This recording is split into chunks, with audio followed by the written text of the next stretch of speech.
Nous sommes au bord de l'A1, l'autoroute la plus fréquentée d'Europe. Dans quelques secondes, Mathieu va devoir traverser 3 voies où les véhicules circulent presque sans interruption. Le rouge, on va pouvoir y aller. On avance un peu. Allez, on y va, là. Ici, la moindre faute d'inattention et c'est l'accident mortel. Car si Mathieu trébuche, au-delà de 100 km/h, les conducteurs le verront trop tard pour l'éviter. Tu vois, il y a des moments comme ça où tu es obligé de, en quelque sorte, pas slalomer, mais te faufiler quand il y a vraiment du trafic, parce que sinon tu t'en sors jamais.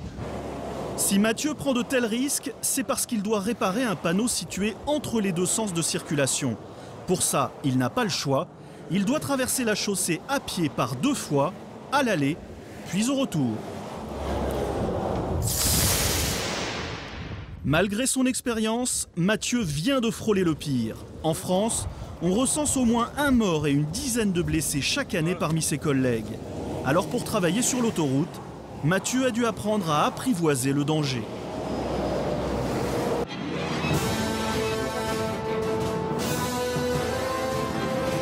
Il veille sur votre sécurité et votre bien-être. Ils n'hésitent pas à mettre leur vie en danger pour préserver la vôtre. Sans eux, vos petits coins de paradis deviendraient un enfer. Leur mission, votre protection. Ce sont les anges gardiens de votre quotidien. Avec un trafic de plus de 60 000 véhicules par jour, l'autoroute A1 est aujourd'hui la plus fréquentée d'Europe. Il y a du monde, hein, je dis, il y a du monde. Dépanneurs, gendarmes, pompiers, patrouilleurs ou agents d'entretien, chaque jour, ils sont des centaines à œuvrer en coulisses pour assurer la fluidité, le confort et la sécurité de cet axe long de 250 km entre Paris et Lille. Il n'y a pas de blessés? Non, il n'y a pas de blessés? Vous avez un gilet de sécurité, non? Au centre de secours de Senlis, les pompiers interviennent sur tous les accidents pour évacuer les victimes et sécuriser les véhicules accidentés. Et là, tu viens mettre ton axe ici, là, sur l'arête, là. Tu vas jusqu'à la fermeture complète de la cisaille, là. Voilà. De leur côté, les 300 agents de la société privée qui exploitent l'A1 surveillent en permanence le trafic et les infrastructures autoroutières. On est un petit peu les commères de l'autoroute, en gros. On doit tout savoir de ce qui se passe. Direction Paris 167. Enfin, les gendarmes du peloton de Senlis sont là pour traquer les chauffards et sanctionner les infractions. Leur mission, veiller à ce que l'autoroute ne devienne pas une zone de non-droit. Je vous informe qu'à partir de maintenant, vous êtes placé en garde à vue. C'est dangereux, donc avoir toujours le visuel sur la circulation. Il y a une voiture qui commence à brûler, on voit rien dans le sens Lille-Paris. Pendant plusieurs semaines, nous avons partagé le quotidien de ces anges gardiens de l'autoroute. 15 heures, à quelques dizaines de kilomètres de Paris. Sur ce pont au-dessus de l'autoroute A1, les gendarmes viennent de mettre en place un dispositif de contrôle radar. Ok, tout le monde se repère ici, donc on est sur le point où, le pont où les... Le lieutenant Ledroit dirige le peloton autoroutier de Senlis. Il donne ses dernières instructions aux motards chargés d'intercepter les véhicules. 2 patrouilles moto ici, une patrouille qui commence là-bas, à partir de là vous roquez toujours. Vous positionnez, entre guillemets juste en retrait, que vous ne soyez pas visible pour les gens qui passent, mais par contre prêt à partir. Faites attention, le terrain est relativement gras. Allez, bonne chasse à tous, messieurs. Et attention sur la route. Quelques minutes seulement après le début du contrôle, un premier automobiliste se fait prendre en infraction. 167 en direction de Paris. Direction Paris 167. Elle passe sur V2, top. 167 km/h, c'est presque 40 km/h au-dessus de la vitesse autorisée. Les motards cachés sous le pont s'élancent aussitôt à la poursuite du véhicule. Une manœuvre dangereuse, d'autant que la pluie vient de faire son apparition.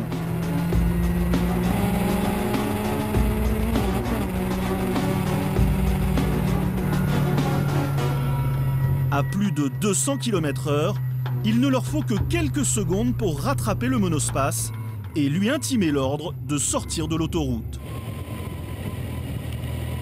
C'est ici, sur ce parking d'une station-service, que sont positionnés les gendarmes chargés de verbaliser les automobilistes. Et pour ça, ils disposent d'un tout nouveau système électronique. Non mais là c'est un PV électronique. Ouais, je connais. Ouais, ça va. Ah ouais. Vous avez déjà été verbalisé Ah, bah pour Bah, un PV électronique? Ouais. Vous avez déjà reçu des colis chez vous? Colissimo quand il livre un colis. C'est un terminal comme ça, à distance. On rentre toutes les données du lieu du contrôle dans l'appareil, vos coordonnées exactes, le numéro du permis de conduire, l'adresse. Vous allez recevoir automatiquement chez vous le procès verbal. Voilà. Bilan pour cet automobiliste, une amende de 135 € et 4 points en moins sur son permis de conduire.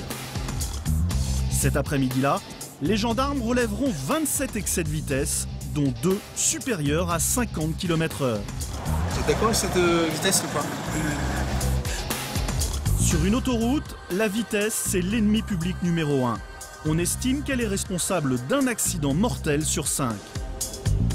Volkswagen Break 167 de couleur grise, BMW 162, véhicule de couleur noire sur V2, 163, 163.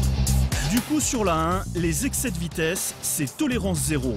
Une répression qui s'explique par la présence de nombreux étrangers qui traversent la France. Des étrangers qui se croient parfois tout permis au volant de leur grosse cylindrée. Vous parlez français? Non. No, English? Yes. Yes. Could you stop your engine, please? Thank you.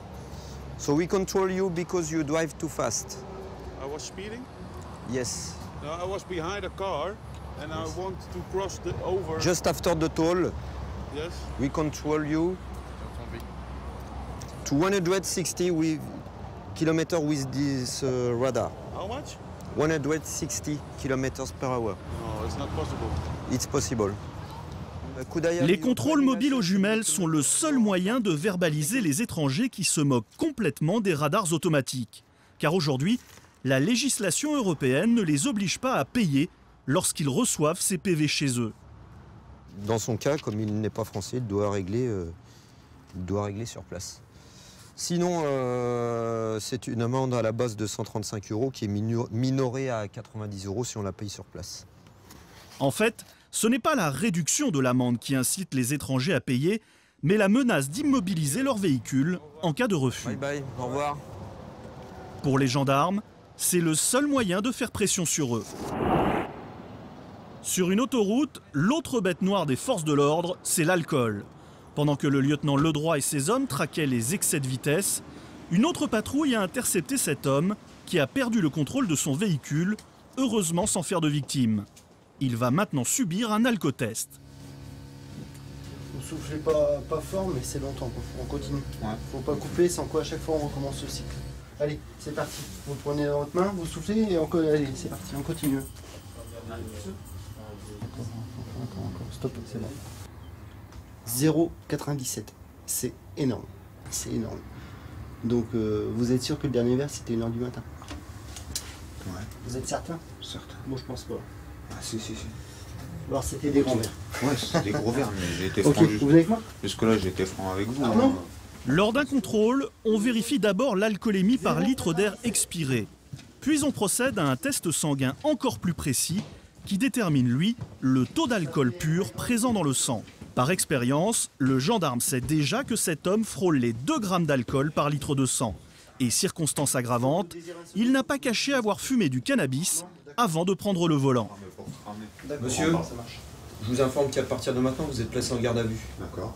Donc pour le fait que vous ayez provoqué un accident sous l'emprise de l'alcool et possiblement sous l'emprise des stupéfiants, puisque vous avez déclaré avoir consommé des stupéfiants hier soir. Vous aurez le droit à un avocat pour lorsque vous serez présent, voilà, pour le jugement. Okay. Donc la garde à vue, elle peut durer 24 heures et être prolongée éventuellement de 24 heures. Donc ce sera 48 heures maximum. Vous pouvez vider tout ce que vous avez dans vos poches, monsieur, retirez vos lunettes. J'ai mon médicament, ça reste. Ça c'est par rapport à votre dépendance à l'alcool? C'est ça. Ce médicament prouve que la dépendance de cet homme à l'alcool n'est pas nouvelle. Or, conduire sous l'effet conjugué de l'alcool et de la drogue est à l'origine d'un quart des accidents mortels sur autoroute. C'est un miracle s'il a perdu le contrôle de son véhicule sans faire de victime.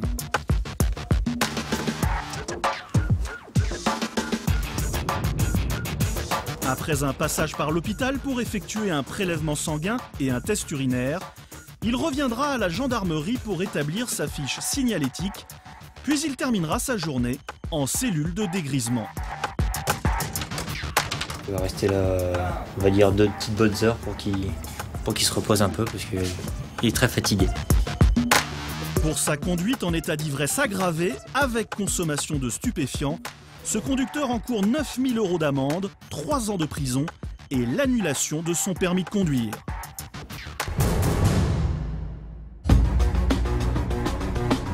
Les gendarmes ne sont pas les seuls à veiller sur la 1. Jean-Marc, lui, est patrouilleur. Sa mission, sillonner la chaussée nuit et jour à bord de son fourgon. Ses collègues et lui sont un peu les yeux de l'autoroute. Rien ne leur échappe. Et ce matin, c'est par un épais nuage de fumée que débute sa journée. Patrouilleur à PCE. Pour info, PR39, on voit rien dans le sens l'île Paris tellement il y a de fumée. Il y a une voiture qui commence à brûler, peut-être bien, ou c'est un turbo. La fumée est si opaque qu'elle se dresse comme un vrai mur devant les véhicules. Dans ces conditions, les risques de collision sont très élevés. Je me rends sur place, je vais faire demi-tour à Senlis et j'y vais. Il y avait 3 ou 4 personnes sur la bande d'urgence. C'est quoi, t'as fait quelque chose? Non, attends, c'est probablement un turbo, je suis sur place. Heureusement, l'épaisse fumée s'est déjà dispersée pendant que Jean-Marc faisait demi-tour. Mais le danger n'est pas écarté pour autant. Il n'y a plus de fumée, il y a 4 personnes. Donc tu peux toujours envoyer un dépanneur. Première arrivée sur les lieux, Jean-Marc doit sécuriser la zone en urgence. Mais pour agir, il faut déjà sortir du fourgon sans se faire percuter. Les poids lourds, souvent, font pas très attention et faut toujours surveiller ses rétros parce qu'ils ont tendance à naviguer un peu et attraper le fourgon, quoi. Faut pas être trop sensible. Mais faut toujours être prudent, faut toujours avoir des yeux dans le dos, faut toujours regarder ses rétroviseurs. Super vigilant. Bonjour messieurs. Petit souci de moteur? Ouais, un petit peu, ouais. C'est le turbo qui s'est emballé, non? T'as qui le voit à la voiture? Donc là, il y a un dépanneur qui va venir. Il va sortir le véhicule de l'autoroute. Vous avez une assistance avec votre assurance? Donc c'est l'assistance qui va prendre en charge le remorquage. En attendant, Jean-Marc doit donc éviter tout risque de collision entre le véhicule en panne et ceux qui frôlent la bande d'arrêt d'urgence. T'as vu, lui?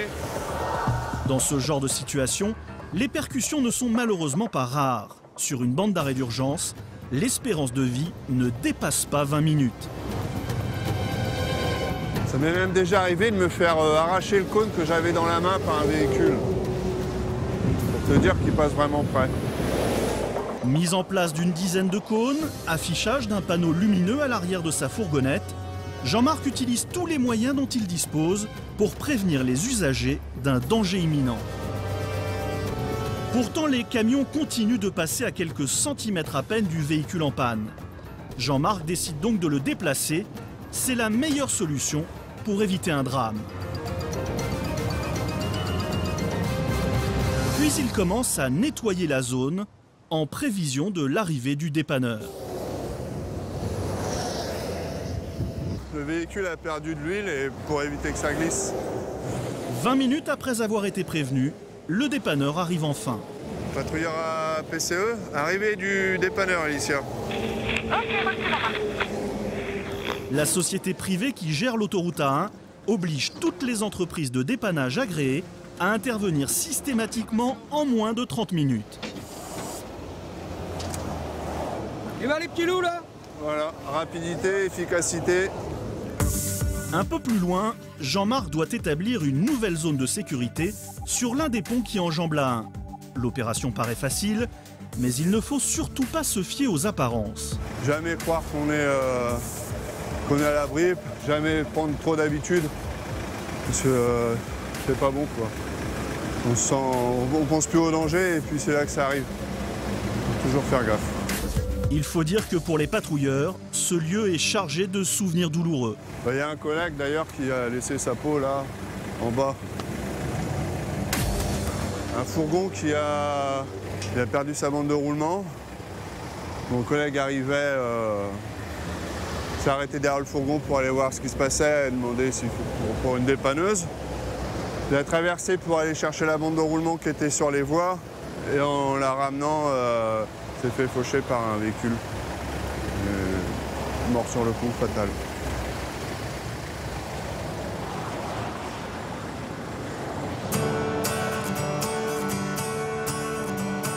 Jean-Marc roule toute la journée sans jamais dépasser les 90 km/h.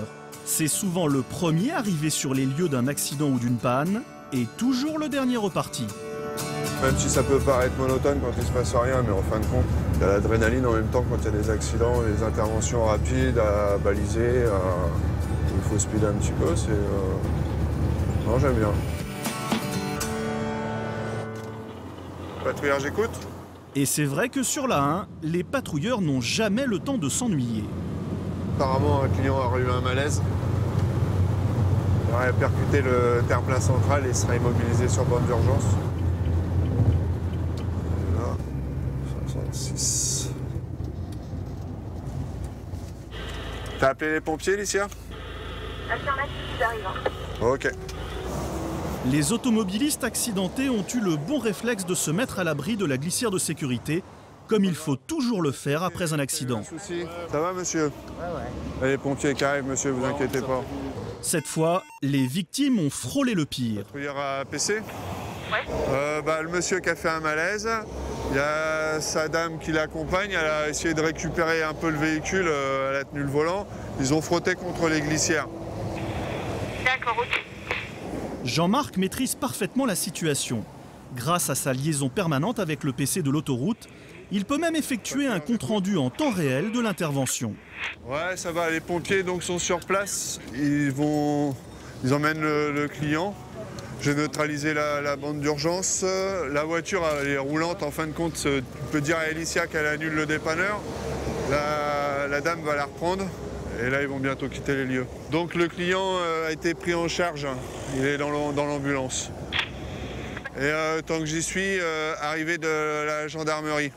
J'ai tourné le volant du côté par ici, quoi. Hein, et puis j'ai essayé de freiner avec mon pied, de ralentir la voiture et freiner, quoi. Avec mon pied par la poussière. Le sang-froid de cette dame lui a certainement sauvé la vie. Bonne soirée. Vous reprendrez un peu vos esprits là-bas à l'hôpital, boire un coup tranquille. Un peu de déstressé. Ne vous inquiétez pas. Des interventions comme celle-ci, Jean-Marc en réalise des dizaines chaque semaine. Venir en aide aux automobilistes en difficulté, c'est la raison d'être des patrouilleurs de la 1. Bien reçu. Oui. C'est ici, au poste central d'exploitation de Senlis, le centre névralgique de la 1, qu'aboutissent toutes les alertes recensées sur le réseau de l'autoroute du Nord. Oui, PCE. Vous avez un problème avec votre camion? Il y a combien de personnes à bord du véhicule? Oui, bonjour, il y a un camion en panne, il a un peu explosé. Toute l'année, une quinzaine d'opérateurs se relaient 24 heures sur 24 à l'affût du moindre problème. Ils scrutent chaque kilomètre de la 1, toujours à l'écoute des automobilistes. Allô? Oui, bonjour, ici le PC Sanef. Dites-moi, on vous a appelé tout à l'heure pour un poids lourd. Ouais. Elicia est l'une de ces opératrices. Elle travaille depuis 6 ans dans ce véritable poste de commandement de l'autoroute. Elle en connaît tous les rouages. On est un petit peu les commères de l'autoroute, en gros. On doit tout savoir de ce qui se passe, tous ceux qui sont en panne, qui ont eu des accidents. Notre but, en fait, c'est de protéger les gens et de leur servir, en fait. Voilà. Mais le rôle de ces commères ne se limite pas à observer la 1. Les membres du PCE sont également là pour faire face à toutes les situations, même les plus inattendues. Un papa qui appelle à la borne en disant qu'il n'a pas eu le temps d'aller à l'hôpital et qui dit envoyez-moi les pompiers tout de suite, ma femme est en train d'accoucher. Donc du coup les pompiers sont arrivés après Sanef et c'est un agent Sanef qui a accouché donc le bébé et du coup la maman a donné le prénom de cet agent Sanef à son enfant. Au PCE, on traite donc tous les événements, des plus exceptionnels aux plus anodins. Comme cet appel, justement. Oui, allô? Allô, bonjour madame. Oui. Excusez-moi de vous déranger, mais je suis complètement perdue. Je voudrais aller à ma boîte. Quelle direction je dois prendre? Comment je dois faire pour y aller? Elle t'appelle de quelle borne? Saint-Quentin-Neuchâtel 252. Donc elle est sur la 29. Et là, elle est en Saint-Quentin-Neuchâtel 252. Donc il faut qu'elle fasse demi-tour. elle va au prochain péage, elle fait demi-tour, ok, et il faut qu'elle aille jusqu'au bout de la 29, et elle aura la direction Marouane. Cette salle de contrôle est aussi équipée d'outils ultra-modernes, spécialement dédiés à la sécurité. Certaines caméras peuvent ainsi détecter toutes seules une anomalie. En fait, il y a une détection automatique d'incident, ce qu'on appelle la DAI. Mais donc, typiquement, quand on a un objet ou un véhicule qui tombe en panne, il le détecte. Et donc, ça nous avertit, ça évite d'avoir tout le temps le nez sur les écrans pour voir ce qui se passe. Démonstration avec des images d'archives tournées sous le tunnel de l'aéroport de Roissy. Là, typiquement, on a un fourgon qui s'immobilise, on voit qu'il commence à fumer. Donc là, pour l'instant, les gens passent encore. Là, on a une alarme typiquement parce que le fourgon est arrêté en fait sur la voie. Il ne détecte pas la fumée. En théorie, vu la fumée que ça dégage, on ferme dans les deux sens parce que tu peux plus laisser les gens circuler sous le tunnel avec autant de fumée. Mais ce que tout le monde redoute le plus ici, ce sont bien sûr les accidents. Sur la 1, on en recense un par jour en moyenne. Dans ce tunnel, par exemple, des automobilistes inconscients ont échappé au pire de justesse. C'est des jeunes férus de tuning qui faisaient une course finalement sur l'autoroute, se sont percutés. Il y a un des véhicules qui a pris feu. Encore plus impressionnant, sur cette vidéo, une collision spectaculaire entre une voiture et un poids lourd. Accident qui a été archivé, qui est assez impressionnant, mais au final, oui, tout le monde se sent indemne. Le chauffeur de la voiture en face sort de son véhicule sans être blessé. Quand on voit ça, on envoie pas mal de personnel SANEF, on envoie tout ce qui est pompiers, gendarmes, pour qu'ils soient sur les lieux au plus vite.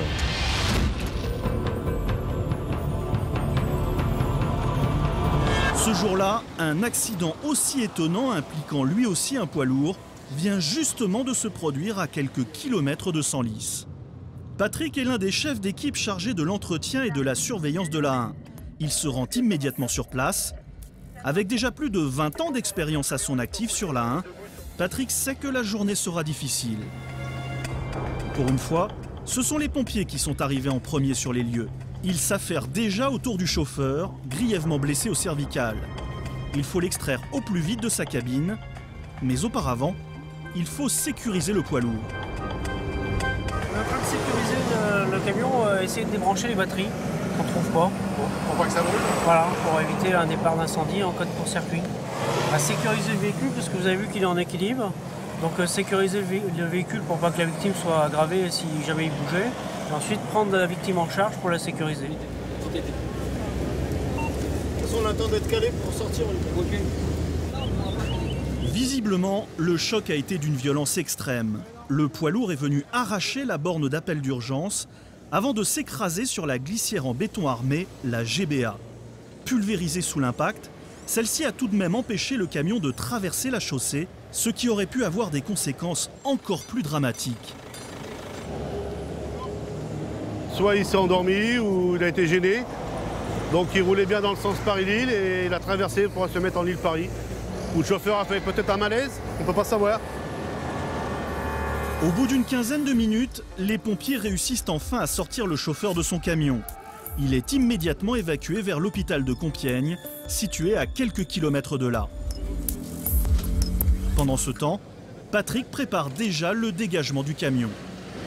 Là, le Requer, il faut qu'il accroche le tracteur, il le tire dans l'autre sens, et la grue, elle va le soulever, elle va le remettre sur la chaussée de l'autre côté. Ah ouais. Et après, il faut faire demi-tour après, c'est pas grave. Ça va, il n'est pas couché. À ce moment-là, la circulation ne s'effectue plus que sur une seule file dans les deux sens, en amont de l'accident. Le bouchon s'étale sur plusieurs kilomètres. Apparemment, c'est bien bloqué, donc on prend son temps. Ça fait combien de temps que vous êtes bloqué? À peu près 20 minutes. Vous êtes rentré où? Je viens d'Arras, là, je suis rentré à Arras. Et vous savez ce qui se passe? Apparemment, c'est sur 107.7, c'est un poids lourd qui a traversé le terre-plein, c'est ça? Ouais. Et vous n'êtes pas énervé? Bon, non, on prend notre mal en patience. Priorité à l'information trafic sur 107.7 FM. Sur autoroute 107.7 FM, c'est la seule fréquence radio qui informe les automobilistes en direct sur toutes les autoroutes de France. Un maillon essentiel de la politique de sécurité et de prévention de l'A1. Nous venons d'avoir la confirmation de l'accident qui s'est produit sur autoroute A1 en direction de la capitale. Prudence, on nous signale un semi-remorque impliqué dans l'accident. Les studios sont situés juste à côté de ceux du poste central d'exploitation de Senlis. Ce matin, c'est Léo qui est à l'antenne. Son rôle, communiquer rapidement aux automobilistes toutes les informations qu'elle reçoit du PCE. 107.7 FM, c'est la voix qui accompagne les gens, qui les prévient des obstacles qu'il va y avoir sur leur parcours, prévenir à l'avance, qui va les accompagner dans leur voyage avec des informations pratiques, et puis aussi qui va les détendre dans des situations de stress, des moments où il va y avoir des ralentissements, un accident, ou tout simplement sur la route du travail le matin, ou en partant en voyage. Autrement dit, le credo de la station pourrait se résumer ainsi. Un automobiliste informé est un conducteur serein, d'où l'intérêt de l'informer le plus vite possible. Bonjour, c'est Adrien sur Monsieur Pavillon. Bonjour Adrien. Bonjour, pour te signaler un chevreuil. Aussitôt enregistré, Elicia envoie l'information directement à 107.7 FM. On reçoit leur fiche directement sur cet écran. Et puis elle sort en même temps de l'imprimante. Donc c'est un flux constant de fiches qui sortent. Bonne nouvelle, après vérification, le chevreuil n'a pas été trouvé au kilomètre 240. Il a donc dû retourner tout seul dans la forêt. Je vous souhaite une belle route. Et sur 107.7 FM, on s'adresse à tous les auditeurs, sans exception. Okay. Il y a beaucoup d'étrangers. L'autoroute A1 est extrêmement fréquentée. Et donc on fait les points toutes les demi-heures en anglais, afin qu'eux aussi soient prévenus des événements qui se déroulent sur nos autoroutes. Voilà, 7.7 FM instant traffic update. On the A16 towards Paris, we had some bits of tyre on the road. 1, 2, 3, the road is clear. 107.7 FM, information trafic. Sur la 1, le poids lourd n'a toujours pas été dégagé car la dépanneuse est bloquée dans le trafic. Les kilomètres de bouchons s'accumulent. Il faut résoudre le problème au plus vite.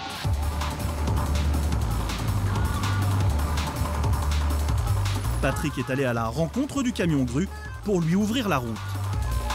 Je vais faire pousser les poids lourds pour pouvoir laisser passer la grue qui me suit derrière.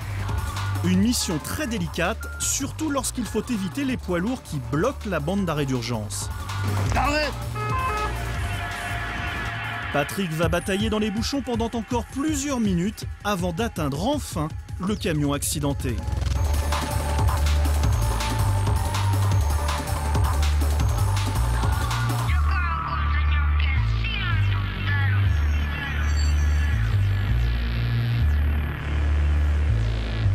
L'opération commence aussitôt, une manœuvre d'autant plus périlleuse qu'il est hors de question de couper complètement la circulation.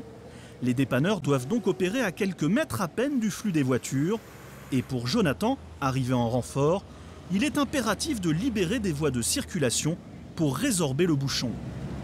Ce qui est vraiment impressionnant, c'est qu'à chaque fois qu'il tape en perpendiculaire, il arrive à, malgré la GBA, pourtant c'est une GBA haute, il arrive à la pulvériser et à passer. Pour fluidifier le trafic, on a laissé aux utilisateurs la possibilité de passer sur BU. On peut voir, il y a pas mal d'angles saillants, il y a pas mal de systèmes de sécurité via SANEF, via les forces de l'ordre qui sont impliqués. Et donc pour que tout le monde puisse travailler en sécurité, on est obligé donc de mettre une voie qu'on dit voie tampon pour éviter un écart et puis donner lieu à un suraccident. Évacuer le camion accidenté, sécuriser la chaussée, réparer le terre-plein central et fluidifier le trafic, c'est la grosse difficulté de ce type d'opération. Il faut tout faire en même temps. Vous constatez que les glissières en béton armé sur le côté gauche ont été donc pulvérisées, il les a transpercées. Sur le côté droit, les glissières de protection ont également été détruites. Donc ce qui va se passer, c'est qu'on va devoir fatalement et forcément travailler dessus pour pouvoir rendre la circulation. Donc à 14h, il y a une entreprise qui va venir, entreprise donc qui est habilitée à travailler sur l'autoroute et spécialisée dans la reconstruction de glissières, pour pouvoir remettre en protection l'autoroute, d'un côté comme de l'autre. Et seulement à ce moment-là, on pourra dégager l'ensemble des voies balisées. Et puis là en plus, on a eu pas mal de fuites de carburant, donc du coup on a mis de la faïencite et il faut le temps qu'elle absorbe tout le produit pour après pouvoir rendre les voies sans aucune crainte de glissement. Dans l'immédiat, Jonathan va déjà rendre 2 voies à la circulation. Il espère ainsi désengorger le trafic le plus rapidement possible. Il faut savoir que chez nous, une voie, ça brasse à peu près 1200 véhicules heure. Là, on en avait une, d'un coup, on va en récupérer la V1, la V2. Les gens ne rouleront forcément plus sur BU. On va pouvoir écouler 2400 véhicules heure. Donc forcément, nos 5 km, ils vont se résorber. Au bout d'1 heure, le trafic redevient fluide et Jonathan peut enfin quitter les lieux. Il sait qu'une catastrophe a été évitée de justesse, car cet accident aurait pu provoquer un carambolage et entraîner la mise en place d'un plan rouge. Un vrai cauchemar pour tous les professionnels de la route. Un plan rouge, qu'est-ce que c'est? C'est un accident, en général c'est même un carambolage ou un accident grave mettant en cause un bus ou mettant en cause de multiples PL. Et puis donc pour que ça puisse rentrer dans l'ordre, il faut les forces de l'ordre bien sûr, mais les pompiers, mais pas 1 ou 2 camions. Là on est obligé de faire un hôpital de fortune sur l'autoroute, ou alors on fait atterrir les hélicoptères sur l'autoroute parce que les gens sont mal en point, parce qu'il y a vraiment un problème grave. Et là, ça c'est compliqué. C'est ce qu'on appelle un plan rouge. Des plans rouges, l'A1 en a déjà malheureusement connu. L'un des plus dramatiques remonte à 2006. Un terrible accident avait alors impliqué un quart de touristes et un poids lourd. Bilan, 4 morts et des dizaines de blessés. L'intervention avait nécessité la coupure totale de l'A1 et l'installation d'un hôpital de campagne directement sur les voies de circulation. Il avait également fallu mobiliser plusieurs hélicoptères de secours.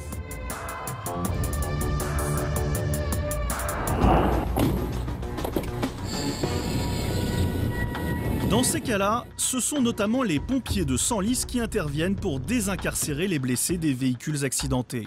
Allez, c'est parti, donc Fabien, on maintient tête. Ils sont donc bien placés pour savoir que la qualité d'une intervention dépend avant tout d'un solide entraînement. C'est pour ça qu'ils procèdent plusieurs fois par an à une simulation de désincarcération. À l'intérieur, c'est un pompier qui joue la victime. C'est bon, vous attaquez les montants, donc pareil, sens de coupe. On rappelle, on commence côté opposé à la victime, on finit sur le dernier montant qui est près de la victime. Ça marche? Allez, c'est parti. Tu vas jusqu'à la fermeture complète de la cisaille, là. Voilà, tu vois, d'un bloc, tu l'as coupé, là. En quelques minutes, la victime est prête pour l'évacuation. En conditions réelles, elle aurait bien sûr été prise en charge par un médecin pendant toute l'opération. Mais les progrès réalisés par les constructeurs automobiles en matière de sécurité rendent ce type d'opération de plus en plus complexe. Tous ces constructeurs ont développé tout un tas de renforts de caisses, renforts de portières, qui finalement nous contrarient l'utilisation de nos outils. Donc effectivement pour nous ça reste une contrainte dans le sens où entre ces protections qui elles vont renforcer la solidité du véhicule et nous qui avons essayé de l'affaiblir avec nos outils, effectivement ces deux outils se télescopent et parfois peuvent nous rendre le travail un peu plus compliqué. Bon, comme on dit communément, fermer, démonter, rouler, fin de manœuvre. Les véhicules modernes sont peut-être de plus en plus difficiles à découper, mais c'est pour la bonne cause, puisque les victimes, elles, sont de moins en moins abîmées. Et ça, c'est grâce aux fameux crash tests ou simulations de collision qui ont permis de diviser par 2 le nombre de tués sur la route en 20 ans. Avant, les voitures ne se déformaient pas, elles restaient intactes pratiquement après l'essai. Toute la déformation se produisait à l'intérieur du véhicule. Donc les mannequins venaient impacter la planche de bord, le volant.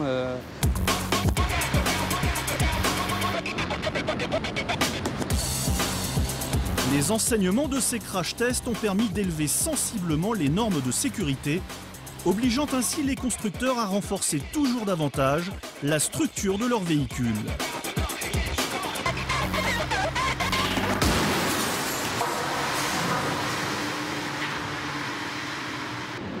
Raphaël est spécialiste de la sécurité passive chez un célèbre constructeur. Apparemment, ce jour-là, il juge le test plutôt satisfaisant et mesure le chemin parcouru en une dizaine d'années. Ce qu'on avait il y a 10 ans, voire 15 ans, c'est des reculs, si vous voulez, de toute cette partie-là qui aurait été beaucoup plus important à l'intérieur du véhicule. C'est grâce à tous les efforts qui ont été faits par l'ensemble des constructeurs pour améliorer la tenue de leur structure en cas de crash et aussi développer des systèmes de retenue, type ceinture et airbag, qui assurent des très bons niveaux de protection.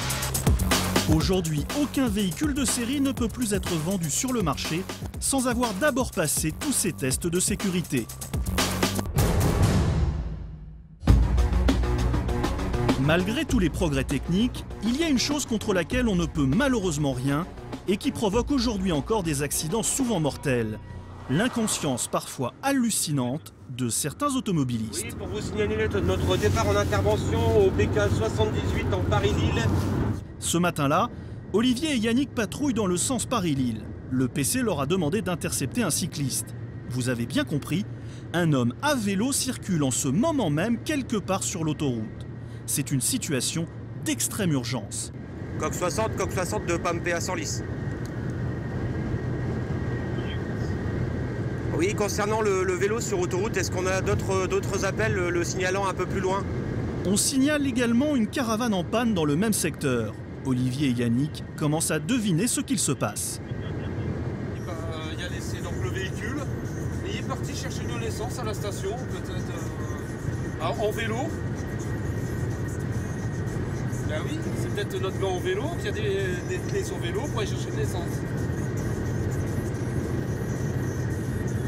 On va passer à la station. Ouais, on va passer à la station, ouais. Et puis là, voilà, c'est là où on voit la conscience des gens, quoi. Soudain, quelque chose attire leur attention sur la bande d'arrêt d'urgence.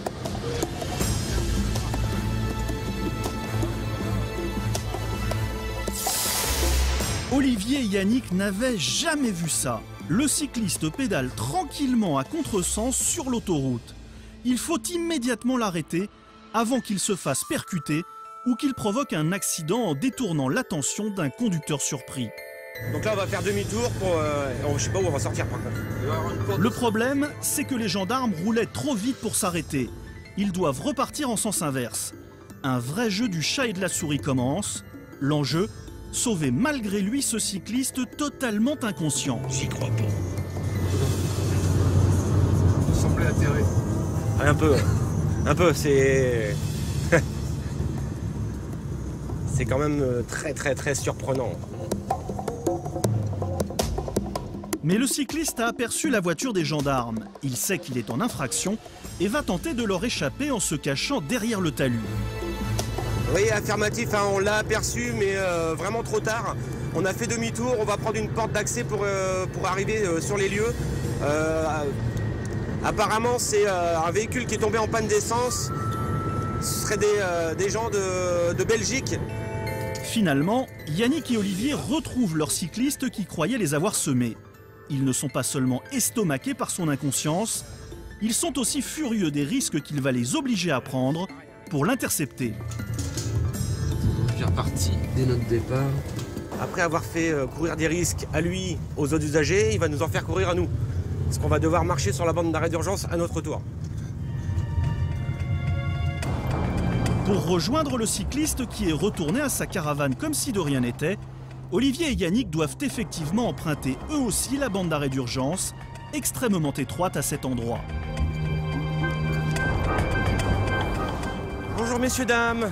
Contrôle de gendarmerie, vous parlez français? Oui. Très bien. Vous allez me présenter les papiers du véhicule, votre permis de conduire s'il vous plaît? Le cycliste est étonné. Sincère ou non, il se demande ce qu'on lui reproche. C'est quoi le problème?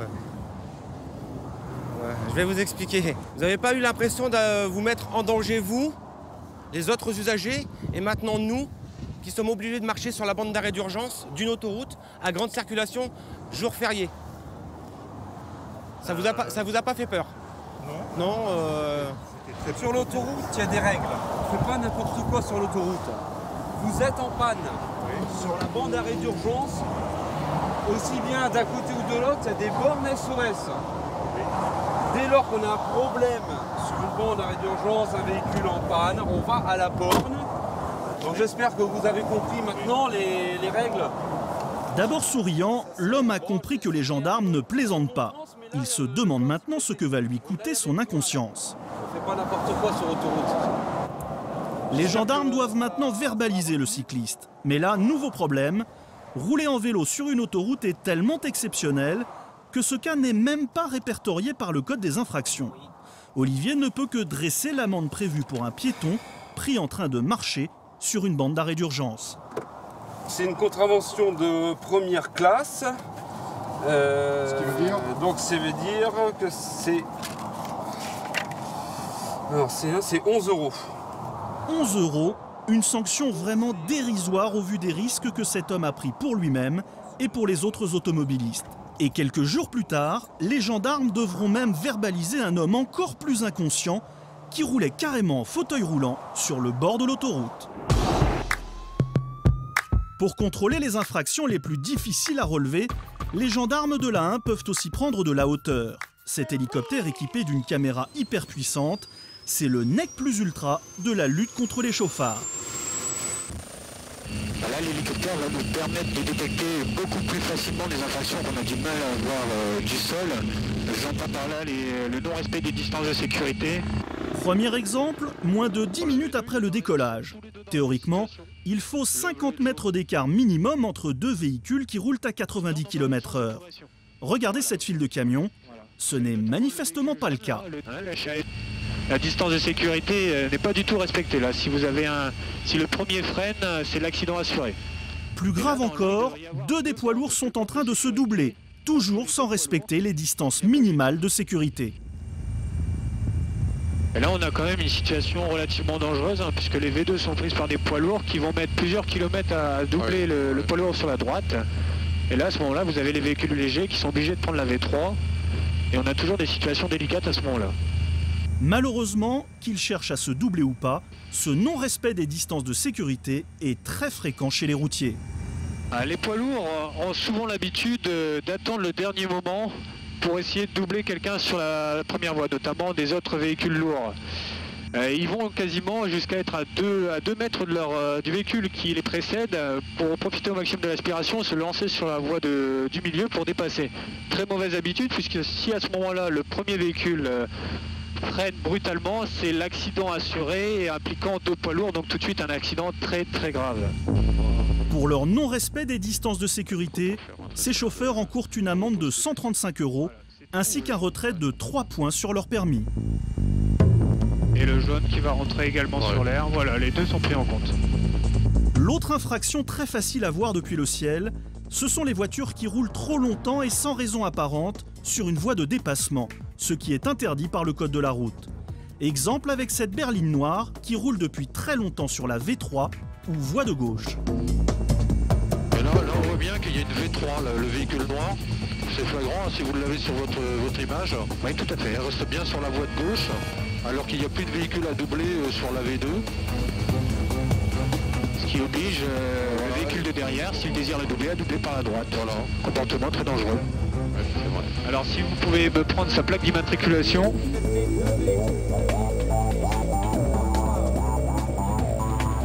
Et tandis que les motards se lancent à la poursuite des contrevenants, d'autres équipes tentent des souricières au péage. Une fois de plus, comme le prouvent les images de ce moniteur de contrôle, la précision de la caméra est sans pitié pour les automobilistes en infraction. Des automobilistes très loin d'imaginer qu'ils sont épiés depuis le ciel. Aujourd'hui, l'autoroute A1 est la plus surveillée d'Europe. Lorsque les gendarmes du peloton de Senlis sortent le grand jeu, il est pratiquement impossible de passer entre les mailles de leur filet.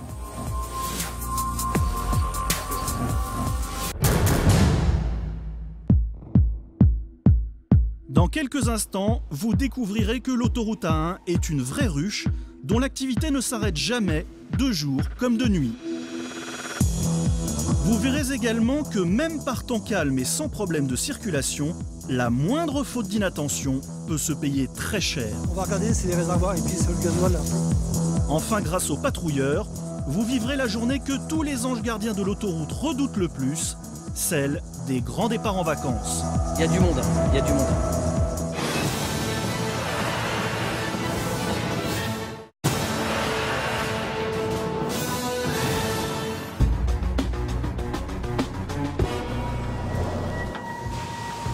Le soir tombe sur l'autoroute.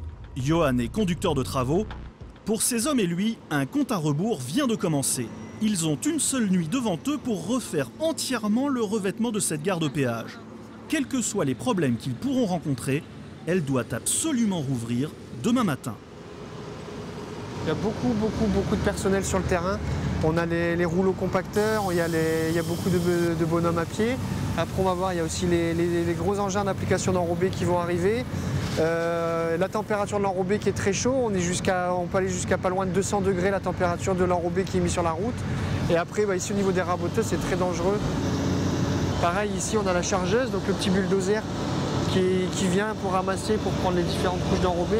Donc ça circule un peu de partout. Et en plus de ça, les clients qui circulent, donc il faut faire un petit peu attention à tout. Donc on a beau avoir un gilet fluo, c'est pas pour autant c'est pas un gilet pare-balles. Comme toujours sur une autoroute, l'opération n'est donc pas sans risque. D'autant que sur un tel chantier, il faut également prendre en compte les inévitables problèmes de dernière minute qui peuvent tout faire capoter. C'est justement le cas de ces deux voitures stationnées sur le parking, malgré les panneaux d'interdiction. Johan n'a pas le choix, il doit les évacuer. Ouais, donc là en fait on a les deux voitures qui sont au niveau du parking et elles nous gênent, donc on va devoir les enlever. Bonjour, ça va? Donc il y a la Volvo, le Scénic. Par contre, est-ce que tu peux les poser dans l'herbe là juste derrière? Je fais des photos parce que la voiture elle est déjà cassée avant qu'on y touche. Et je me doute bien que le client va nous dire que c'est nous qui l'avons abîmé la voiture. Car évidemment, les propriétaires des véhicules seront furieux lorsqu'ils découvriront qu'on les a déplacés sans leur autorisation. Mais Johan n'a aucun état d'âme. C'était fermé, ouais. On avait mis des cônes, c'était fermé. On a mis des plots, c'était fermé. Et il a bougé les plots, il s'est garé, il a l'habitude de se garer ici, là, voilà. Une demi-heure plus tard, la voie est enfin libre. Une fois le parking dégagé, les équipes peuvent se remettre au travail immédiatement. Elles ont déjà pris suffisamment de retard sur leur planning. Ils sont conscients, les clients, que c'est pour eux que vous faites ça? Les clients, non, ils ne sont pas conscients pour eux, mais par contre, ils se demandent pourquoi l'autoroute coûte cher. Donc voilà à quoi ça sert de payer l'autoroute. On vient remettre de l'enrobé, on vient refaire de la peinture, on fait ça pour la sécurité, et d'où le prix de l'autoroute. Toute la nuit, une trentaine de personnes va gérer le balai des engins qui grattent le revêtement, puis le remplacent par une nouvelle couche d'enrobé qui durera entre 10 et 15 ans. Pendant ce temps, une seule voie restera ouverte à la circulation en plein milieu du chantier. Cette voie, c'est la hantise de Johan.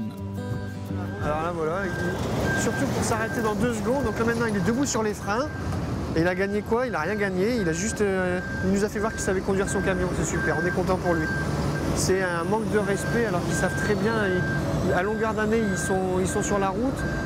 Et la route, on l'a fait surtout pour eux. Et voilà, il y en a encore un qui arrive et les mecs, ils sont censés rouler, ils sont censés s'arrêter dans 2 minutes. Bah, lui, ça va un petit peu mieux, mais il ne s'occupe pas des autres. Nous, on ne sert à rien ici. Il n'y a jamais zéro danger. Ah non, il n'y a jamais zéro danger. Puis les accidents, on a déjà vu des beaux et toujours la vitesse. La vitesse, le comportement, c'est incroyable.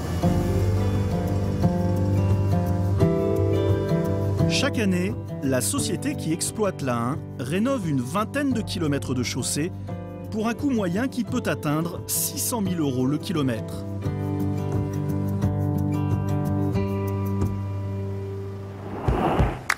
Si les travaux d'entretien ont souvent lieu la nuit sur l'A1, c'est tout simplement parce que la circulation est alors moins dense, donc plus facile à gérer. Ce soir, CRS, agent d'autoroute et de la direction départementale de l'équipement, se sont donné rendez-vous pour une opération très rare, la mise en place d'un bouchon mobile. Démarrage du bouchon mobile au 27 plus 400. Ok. Patrouilleur sur l'A1, Nicolas a été spécialement appelé pour l'occasion. Sa mission, rouler à la même hauteur que les véhicules des CRS ou de la DDE, chacun sur sa voie, afin de ralentir très progressivement la vitesse des automobilistes qui circulent derrière eux. Vitesse moyenne, on est à 20-25 km/h. Là, c'est le temps que tout le monde prenne ses positions, qu'on essaie de trouver le bon rythme. Ce ralentissement volontaire doit donner le temps aux agents qui se trouvent en aval de mettre en place une déviation sur l'autoroute. Si la circulation n'était pas ralentie pendant ce temps-là, il pourrait se faire percuter. Au bout d'un quart d'heure, le bouchon fait déjà 2 km. Par expérience, c'est là que les ennuis commencent. Non, non, non, non, non, non. Je te demande un truc, normal. Oui. C'est jusqu'où comme ça? Fermeture de la 1 en direction de la 3. C'est combien de kilomètres? C'est encore après Roissy, on sait pas, on n'a pas le kilométrage. Non, c'est bon, je vais rien demander à vous. On te saura me poser une question, on a le droit, non? On a le droit de s'informer quand même, non? Alors. Combien de kilomètres encore? C'est encore 5-6 km plus haut. On va pas rouler à 5 à l'heure comme ça tout le temps. Hein. C'est pas de notre faute. Hein. On va pas sortir là? Non, ça sera derrière moi. Il faut passer derrière moi. Ouais. Bah oui, mais c'est pas de nous. Hein. On va pas sortir là quelque part? Ça commence déjà à chauffer. Là. Même les CRS commencent à voir que ça commence à chauffer. Le risque, c'est qu'un motard tente de passer en force. C'est pour ça que les CRS participent eux aussi à l'opération. Mais heureusement, ce soir, tout se passe bien. Allez, c'est terminé. La DDE a fermé. Donc on libère la circulation. Ce bouchon mobile aura duré une demi-heure et fait de nombreux mécontents. Mais pour les agents autoroutiers, les insultes qui fusent parfois sont le prix à payer pour protéger la vie des collègues qui interviennent sur l'autoroute. Tu m'as appelé? Ouais, Ce bouchon mobile était prévu de longue date. Mais sur la 1, l'inattendu fait lui aussi partie du quotidien, de jour comme de nuit. Il est 1h du matin. Christophe, conducteur de travaux, vient d'être appelé en urgence pour un accident de poids lourd. D'accord, il n'y a pas de blessé? Ah oui, si, j'ai le chauffeur avec moi, il n'y a pas de souci. Hein. De loin, Christophe ne se rend pas bien compte des dégâts.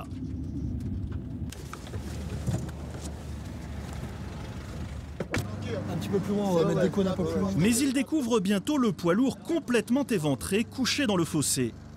Il transportait des milliers de pare-brises destinés à une usine d'assemblage de voitures. Le chauffeur est catastrophé. 15 tonnes environ. 15 tonnes? 15 tonnes généralement. Bah, je fais ça tous les jours. D'accord. Il y a 15 tonnes de charge, Jo. Le chauffeur a eu beaucoup de chance, il n'est pas blessé. Mais il est incapable d'expliquer ce qui lui est arrivé. On supposait un assouplissement, non? Ça peut être... non, même pas. Bah, je viens de prendre l'autoroute en plus. J'arrivais de Noyon, donc j'ai accroché chez nous à Noyon, au dépôt. Je suis reparti avec la remorque. Je suis arrivé au péage, bon, il y avait un Belge derrière moi en porteur romain. Et j'ai pris le virage, j'ai entendu les pneus crisser et j'ai senti le tracteur qui commence à se décaler sur la gauche. J'ai dit putain c'est bon, la remorque en bas. C'est la première fois.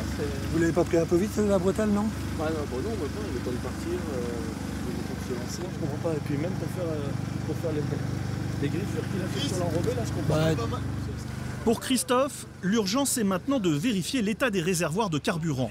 Ils contiennent plus de 800 litres de gasoil. Une fuite serait catastrophique pour l'environnement. Tu as une torche, Jo? Ouais. On va regarder si les réservoirs épuisent le gasoil. Là. On a des kits de pollution, on a des piscines, on a de l'absorbant. On a aussi des pompes pour pouvoir vider les réservoirs, pour justement éviter qu'on ait des problèmes de pollution. Les réservoirs, j'ai pas l'impression que ça puisse le gasoil. Ça va pas tomber. Tu disais quoi, Chris? Ça coule? Oh, bah, c'est... T'entends le gasoil couler? Grave. Attends, fais gaffe, je tiens pas rien là. Je te tiens. Là, tu peux le shooter là. Attends, bouge pas, je vais virer ça, ça nous fait chier. Attends. Non, c'est bon. C'est bon, ça pèse pas. Je vais voir si on voit mieux quelque chose. Non, c'est bon, c'est bon. Heureusement, les réservoirs ont tenu le choc. Tout danger de pollution est écarté. C'est pas mal. En attendant la dépanneuse, Jonathan dresse un état des lieux de l'accident. Il prend des photos et marque au sol les dégâts occasionnés par le camion. C'est l'assurance du transporteur qui devra payer les réparations. Puis Christophe fait le point avec Guillaume qui vient d'arriver sur les lieux, car les engins de levage vont bientôt intervenir. Et pour empêcher la formation d'un bouchon, il faut à tout prix éviter de fermer complètement la bretelle pendant l'opération. Fermer la bretelle, ouais, c'est vraiment le dernier recours. Hein. S'ils peuvent passer par l'autoroute, on leur laisse le choix de passer par l'autoroute. Si à un moment c'est trop dangereux, ils n'auront plus le choix, ils sont obligés de prendre les déviations. Une fois la déviation mise en place, le trafic reprend normalement. La grue peut enfin intervenir. Grâce à ces énormes sangles, qui pèsent plus de 80 kg chacune, la dépanneuse n'aura aucun mal à redresser le camion avant de l'enlever.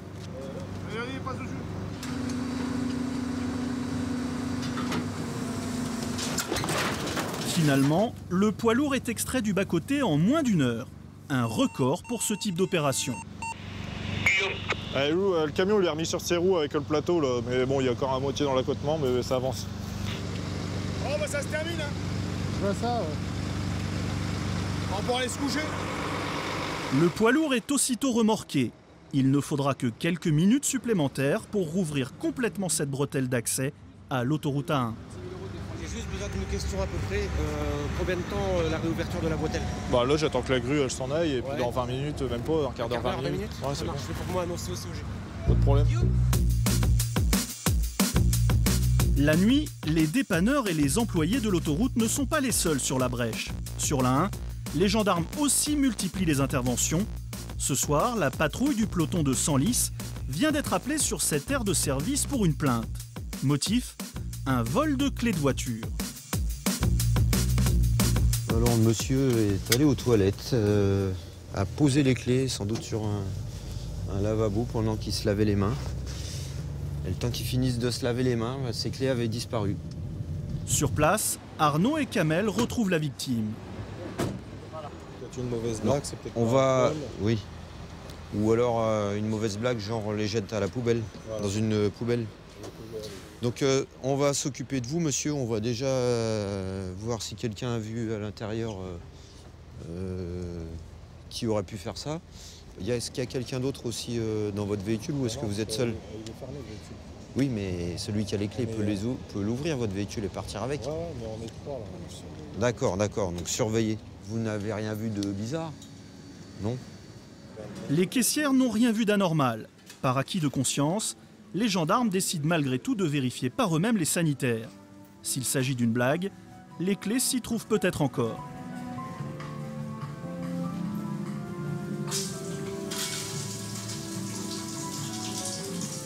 Mais leurs recherches ne donnent rien. Vous avez un double chez vous? Non? Vous aviez les deux dessus? C'est pas très malin. Bon, alors, la victime a commis une grossière erreur en laissant ces deux clés ensemble. Tant pis pour elle. Les gendarmes ne peuvent rien faire de plus qu'enregistrer sa plainte. Un vol de clés dans une station-service, Arnaud n'avait jamais vu ça. Si ce n'est pas une mauvaise farce, c'est la preuve que les voleurs ont vraiment de plus en plus de culot. Ce genre de mésaventure, par contre, c'est la première fois que ça m'arrive. D'intervenir dessus. À vous, oui. Ça doit arriver quand même. Ça doit arriver quand même. Hein. Bah, c'est sans doute déjà arrivé, mais à ma connaissance, ici, c'est la première fois.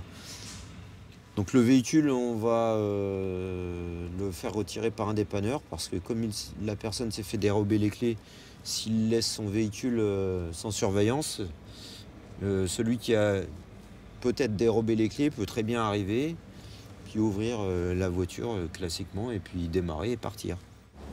Ce conducteur habite à plus de 200 km d'ici. Autant dire qu'il n'est pas sorti de l'auberge.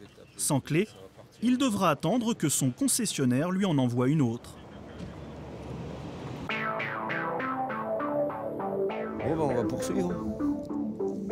La nuit, les gendarmes doivent aussi patrouiller dans les parkings réservés aux poids lourds. On va vérifier s'il n'y a pas des vols ou des découpes de bâches.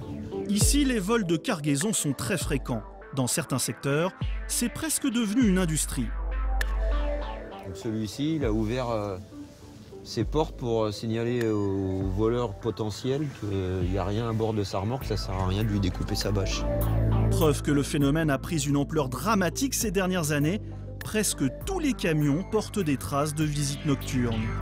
Ça veut dire que des voleurs arrivent avec un cutter ou un couteau et font des petites découpes dans les bâches de manière à vérifier ce qu'il y a à bord des poids lourds, les remorques. Et quand ils veulent voler, ils éventrent le truc.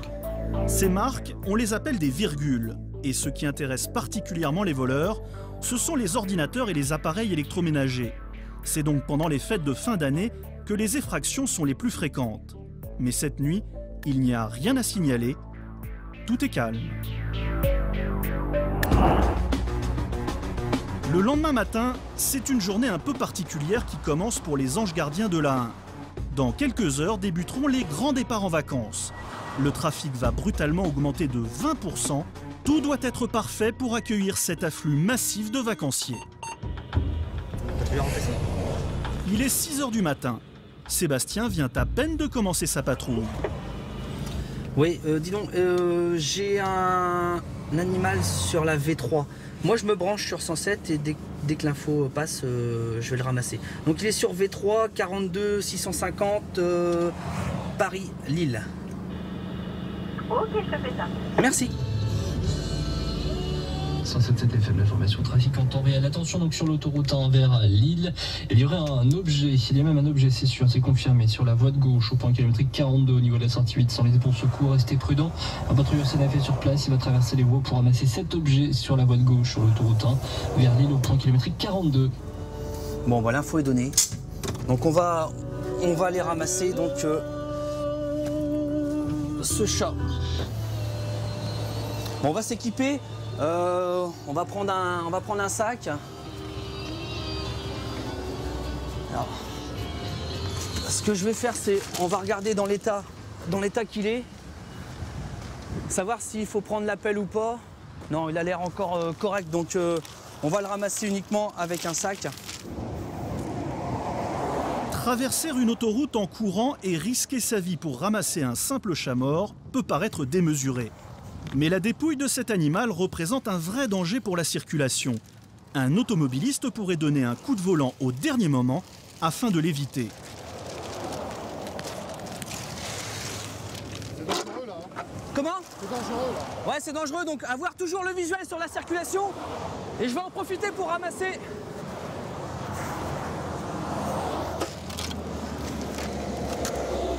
Allez, c'est bon. On se met en sécurité. On va attendre que les poids lourds y passent.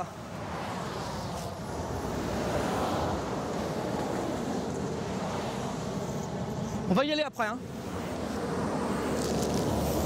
Allez, on y va. Donc, toujours un visuel, fin de compte, sur le trafic. Je ne vais pas le garder dans le fourgon, déjà pour l'hygiène et puis pour l'odeur. Donc on va aller le déposer directement au congèle.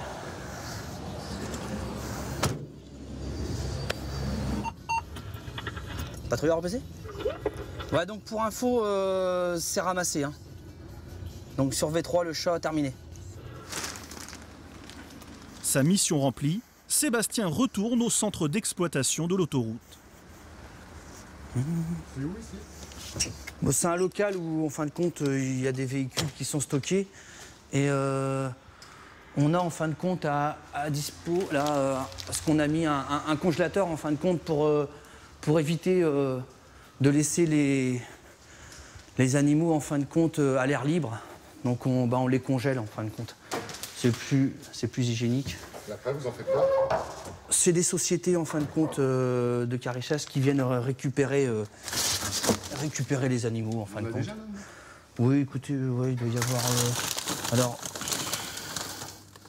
une biche. Donc ouais, bah, c'est ce type, en fin de compte, d'animaux, hein, qu'on ramasse, hein. Le gros, ça sera du renard. Après, ouais, ça sera de la biche, du sanglier. De moins en moins, parce que les systèmes de clôture sont de plus en plus efficaces. Donc ça passe de moins en moins, mais il y a toujours ce type d'animal qui passe. Le chat, oui, c'est régulier parce que c'est assez petit. Donc ça passe facilement, quoi. Donc voilà.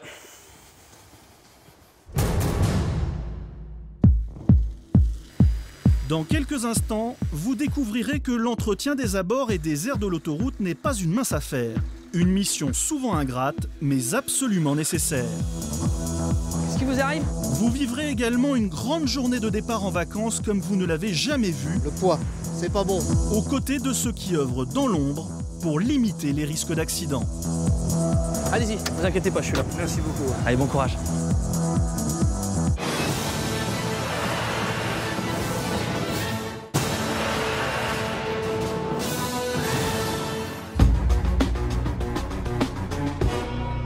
Au centre d'exploitation de Senlis, c'est aussi l'effervescence en prévision du grand chassé-croisé des vacanciers.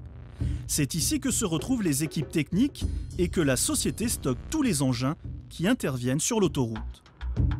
Regarde s'il y a des bavettes fermées, parce que je crois pas qu'elles sont sur place. Franck est l'un des ouvriers autoroutiers de l'A1. Aujourd'hui, il doit neutraliser une voie pour que l'équipe des espaces verts puisse travailler en sécurité. Les bordures de l'autoroute doivent être impeccables pour le jour J. Oh, il y en a assez là. 60 là. 60. Il y en a assez là. Oui, il en faut 27 au kilomètre. Le matériel est prêt, le balisage peut donc commencer. Là, vous voyez, on est en train de poser les flèches. Et pour justement carrément enlever la V1 de la circulation. La V1, c'est la voie de droite la moins rapide. En fait, c'est maintenant que la phase la plus dangereuse commence. Car il faut répartir les cônes sur plusieurs centaines de mètres en amont de la zone où travailleront les équipes des espaces verts. On va neutraliser justement une V1 avec des cônes pour justement dévier la circulation sur deuxième voie et troisième voie. Le problème, comme le prouvent ces images impressionnantes, c'est que très peu de poids lourds prennent la peine de se décaler pour éviter de frôler leur véhicule. Plusieurs fourgons se sont déjà fait percuter au cours de missions similaires. Le gros danger de la signalisation, c'est les camions. C'est les transporteurs qui généralement se suivent trop près d'une interdistance et voient la signalisation au dernier moment. Donc souvent vous avez des poids lourds qui roulent sur les tiretés et même qui viennent nous frôler, quoi. Il arrive aussi que c'est volontaire, il y a des gens qui jouent.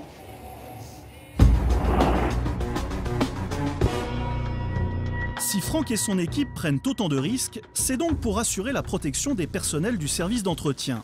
Leur mission, tondre les bas-côtés. Et ce jour-là, c'est Patrick qui supervise l'opération.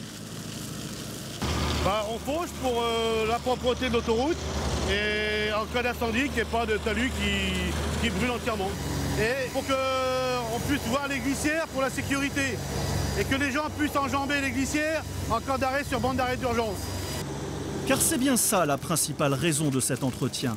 En cas de panne ou d'accident, les usagers doivent absolument pouvoir s'abriter derrière la glissière de sécurité. Si les bas-côtés ne sont pas entretenus, ils seront tentés de rester sur la bande d'arrêt d'urgence et mettront leur vie en danger.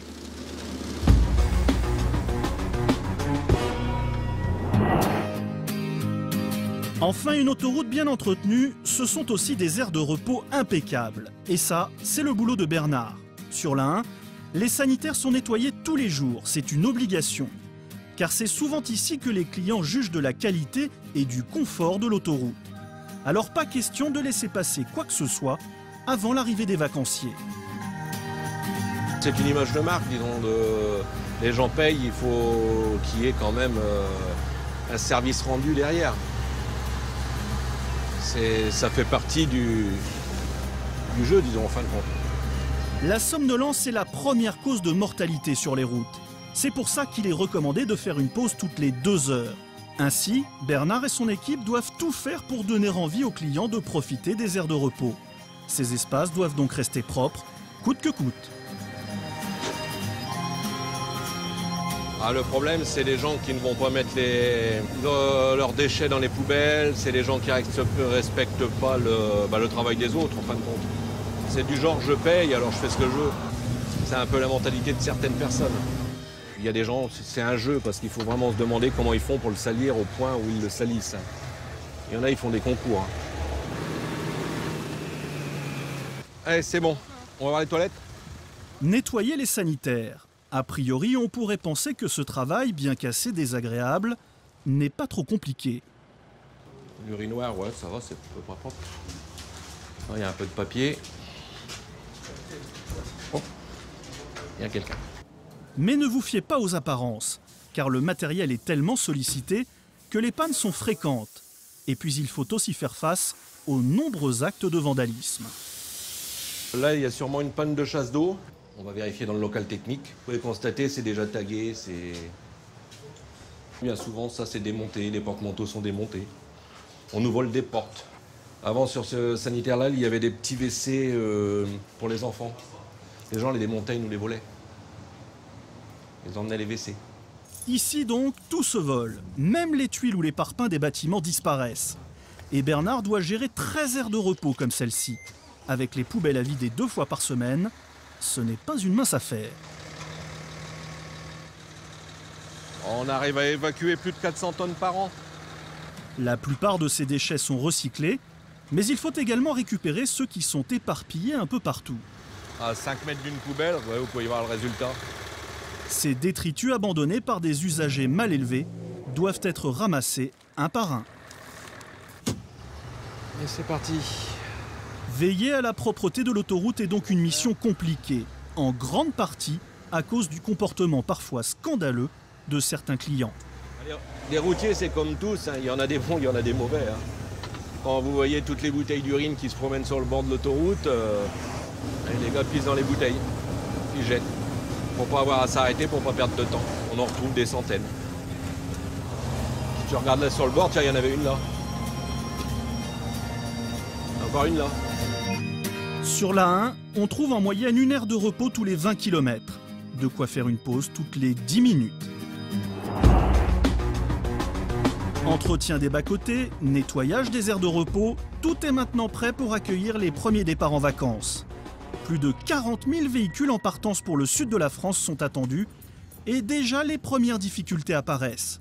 Pour Sébastien et ses collègues, l'une des plus longues journées de l'année vient de commencer. Donc là, on arrive au péage de Chamant. Et dans l'autre sens, on a un trafic qui s'est intensifié et qui remonte sur l'autoroute. Il y a du monde, il y a du monde. Dernière barrière de péage avant Paris, Chamant, c'est le gros point noir des bouchons attendus sur la 1. Les équipes sont donc mobilisées pour fluidifier le trafic en amont, car tout véhicule en panne ou accidenté dans le bouchon risquerait d'aggraver la situation. Alors dès qu'il repère une première voiture immobilisée sur la bande d'arrêt d'urgence, Sébastien intervient aussitôt. Bonjour madame, qu'est-ce qui vous arrive? On est en panne, le moteur, il y a eu un gros souci, ça D'accord. fait du bruit, tout a fumé énormément et là on ne peut plus avancer, donc mon mari essaie de joindre la police. Ce qu'il faudra après, c'est éventuellement sortir du véhicule et se mettre derrière les glissières de sécurité. En attendant la dépanneuse, Sébastien dispose des cônes de sécurité pour protéger le véhicule. Le dépanneur arrive sur les lieux au bout d'un quart d'heure seulement. L'attente aura été de courte durée. De rien, bonne journée à vous, bon courage. Une fois la dépanneuse repartie, la bande d'arrêt d'urgence est libérée. Sébastien peut continuer sa patrouille. Toi, tu peux te mettre au refuge au niveau de la bande, ouais.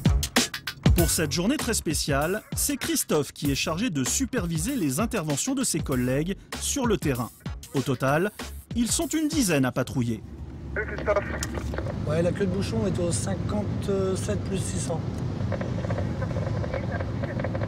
Ouais, ça s'est un peu amélioré, ouais. Par contre, Jacques, tu peux avancer un petit peu. Ouais, c'est le refuge sur au pied. Ouais, ça marche. Le rôle de Christophe, faire le lien entre ces hommes et le poste d'exploitation afin d'intervenir au plus vite en cas d'incident. Donc voilà, je suis un petit peu les yeux du PCE. En même temps, ça me permet de regarder le trafic sur le terrain. Très vite, Christophe se retrouve lui-même bloqué par une voiture sur la bande d'arrêt d'urgence. Manifestement, elle n'est pas en panne, ce qui l'énerve beaucoup. Donc on s'arrête sur la bande d'arrêt d'urgence pour aller aux toilettes. Enfin, je pense qu'ils prennent ça, un côté c'est un peu léger, la vie est belle, on part en vacances, donc voilà, on ne prépare pas. Enfin là, il y avait une aire de repos juste avant, 34 km avant, il aurait pu s'y arrêter.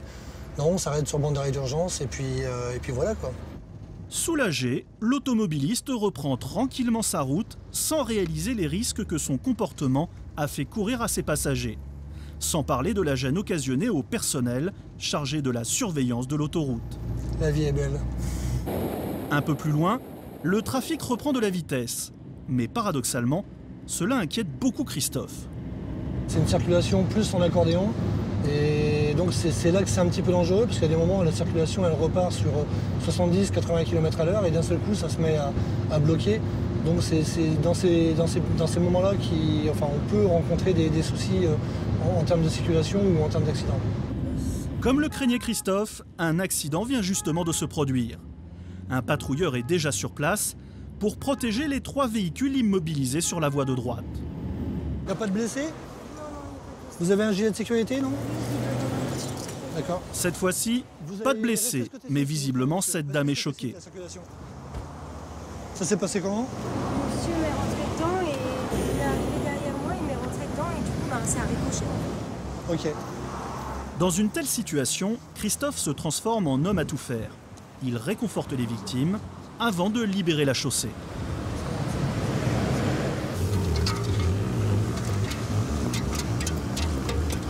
Attention à vous.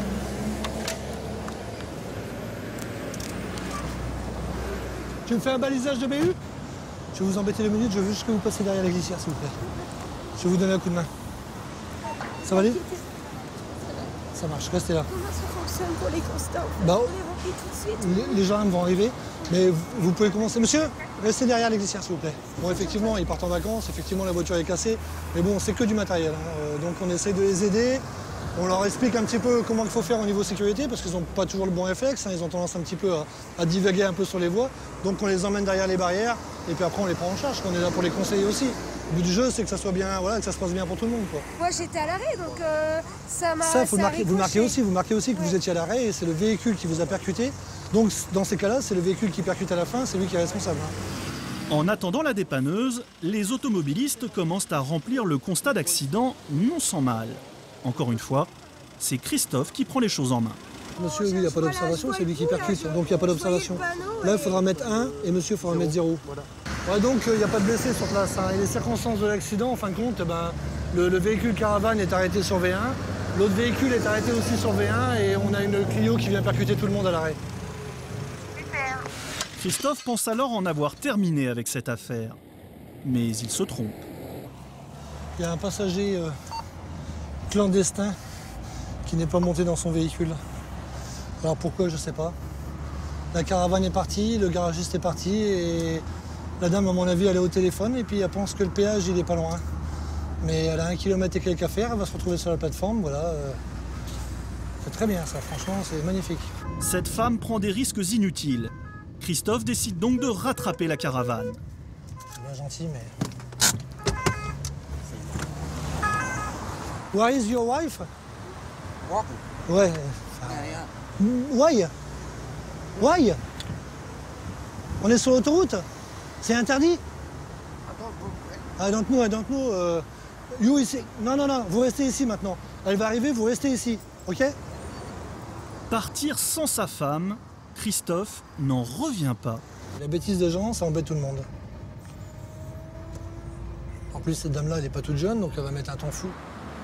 Résultat, il est obligé de prendre le risque de faire une marche arrière pour aller chercher la femme et la raccompagner jusqu'à son véhicule.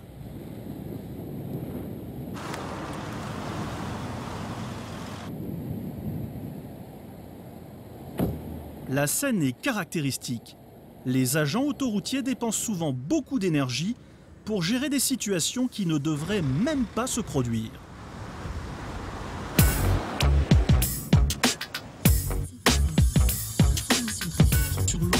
En direction de Paris, il y a 8 km de bouchon entre la sortie 9 de Pont-Sainte-Maxence et la sortie 8 Senlis-Chamant. De son côté, Sébastien se retrouve lui aussi bloqué sur la bande d'arrêt d'urgence. Mais cette fois, inutile de s'énerver, l'aire de repos la plus proche est à plusieurs kilomètres. Ah, ça doit être pour une situation urgente. Ce monsieur n'est certainement pas descendu dans le fossé par plaisir. Il n'est donc pas question de le lui reprocher. Sébastien va au contraire lui proposer son aide. C'est pas recommandé, mais le problème, je sais pas, je vais aller voir si le monsieur arrive à remonter, je sais pas trop ce qui se passe. Attendez monsieur, j'arrive. Ça va aller? J'avais pas d'autre moyen, j'ai une maladie. Vous avez raison. Je suis désolé. Vous n'avez pas le choix, c'est comme ça. Hein. Là, vous pouvez repartir, c'est bon? Je vais pouvoir repartir. D'accord, ok. C'est parce qu'il doit toujours aller aux toilettes. Ouais, d'accord. Bon, je vous fais monter, monsieur? Allez-y, vous inquiétez pas, je suis là. Allez-y. Merci beaucoup. Allez, bon courage. Bonne journée. Allez, bonne journée à vous. il faut qu'il s'arrête assez régulièrement et c'est vrai que la situation pour lui est assez désagréable. Avec ce ralentissement, il n'a pas eu beaucoup le choix de s'arrêter sur la bande d'arrêt. Bon, écoutez, c'est comme ça. Hein. Sébastien repart aussitôt en patrouille. Mais pas question de rouler à plus de 90 km/h sur la bande d'arrêt d'urgence, car le danger peut surgir de partout. Comme ce piéton qui s'apprêtait à traverser sans regarder. Et il y a encore bien d'autres périls, comme les nombreux poids lourds arrêtés sur le bas-côté.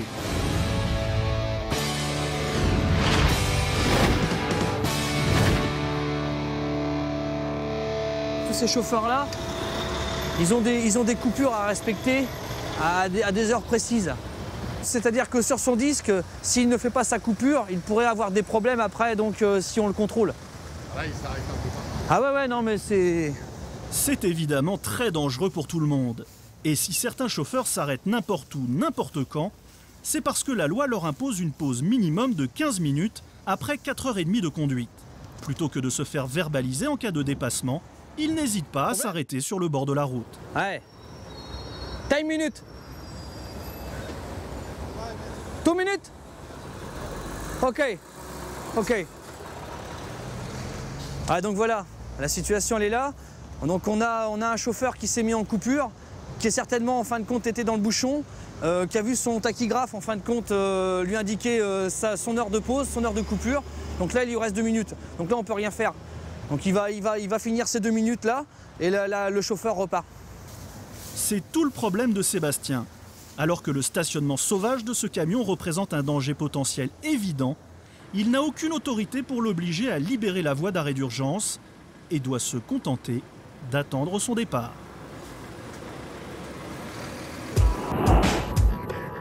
Si ce chauffeur de poids lourd s'est arrêté là, c'est donc parce qu'il craignait de se faire verbaliser au prochain péage. Car les jours de grand départ, les gendarmes aussi sont sur le pied de guerre. Aujourd'hui, dans leur ligne de mire, les véhicules en surcharge ou voitures chameaux, comme on dit dans le jargon.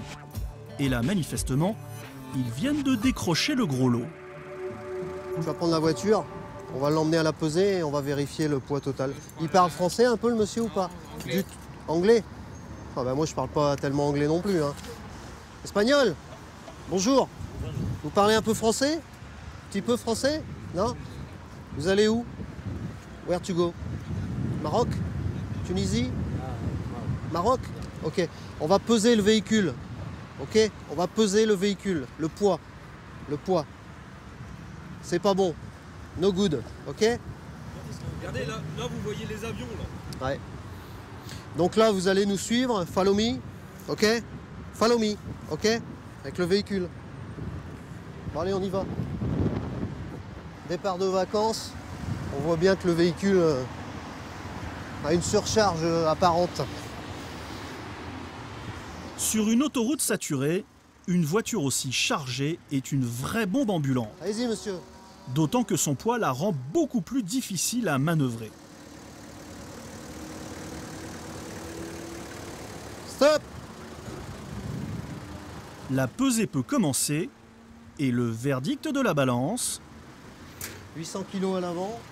Est sans appel. C'est bon? 600 kg. Combien? 600. Une tonne plus 600 kg? Une tonne 6 on a. On a une tonne 6 là et on a une tonne 9. C'est pas mal. Hein. C'est même beaucoup plus que le poids autorisé. Ils ont pas l'air contents. Hein. Et le conducteur le sait parfaitement. Total, le véhicule. Et ça, 1600 kg. Donc ça va faire l'objet d'amende. The fine. Faut payer, monsieur. Vous êtes dans l'obligation de payer. You have cash? Si, vous avez du cash. Ah ouais, c'est comme ça. Le tarif, c'est 90 € d'amende par tranche de 500 kg d'excédent. Comme notre conducteur doit régler 180 €, cela signifie qu'il est en surcharge de plus d'une tonne. Et ce qu'il ne sait pas, c'est que le pire est encore à venir. Car il n'est évidemment pas question de le laisser repartir comme ça. Les dangers, c'est que les véhicules ne sont pas adaptés au poids qui est mis là en l'occurrence. Le freinage, le système de freinage, il ne sera pas adapté. Le véhicule, il peut également chasser. Après, il peut aussi être emporté par le poids. Donc forcément, le freinage ne va pas suivre. Donc voilà, c'est très dangereux pour eux et pour les autres usagers.